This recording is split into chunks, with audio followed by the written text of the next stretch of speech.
I stood there for a full minute with my mouth slightly opened. She didn't say anything else, just called my aunt and told her I would be on the way to visit for a long time. At that point, I was too angry to keep crying. I just shoved my main outfits and charger into a plastic bag before storming out into the Uber parked outside. My veins ran cold, but 5 minutes later, I completely forgave my mom because that's when she called me. "Honey, I'm sorry, but you're safer this way," she was whispering, voice shaking. "Your sister's jealousy has gotten out of hand." Turns out, a week ago when my mom complimented me, my sister cut the brakes on her car. My mom was too scared to go to the police because Haley threatened that if any authority figures got involved, she would commit suicide. Suddenly, it all made sense. I could tell from her tone that she regretted the way she raised Haley too, but I didn't. You see, Haley now believed she was on top of the world, that nothing could knock her down, that I was the lesser half, and I was about to show her just how strong the power of underestimation can truly be. My Aunt Sarah lived about an hour away in a small apartment. She was my mom's younger sister and always seemed to understand that something wasn't right with how my parents treated me. When I arrived at her place with my plastic bag of belongings and tear-stained face, she didn't ask questions. She just hugged me and showed me to her spare room. "You can stay as long as you need," she said, helping me put my stuff away. I nodded, not really sure what to say. I'd never had an adult just help me without conditions before. Aunt Sarah's apartment was the opposite of our pristine family home. It was cozy and cluttered, with mismatched furniture and walls covered in colorful art. The spare room had a twin bed with a patchwork quilt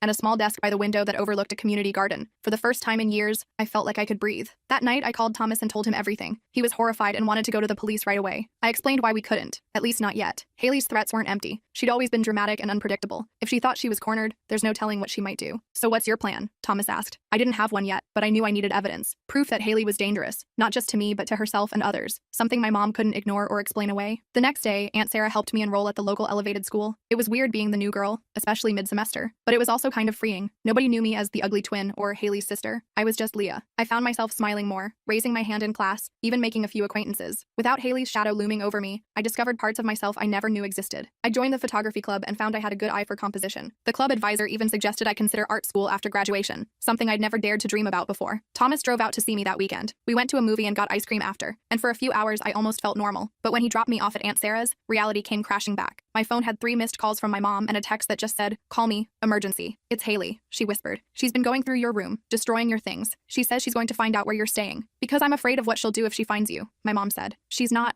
well, Leah." After we hung up, I sat on the edge of my bed trying to process everything. My own twin sister had tried to call me. My mother had chosen to send me away rather than deal with Haley. And now Haley was hunting for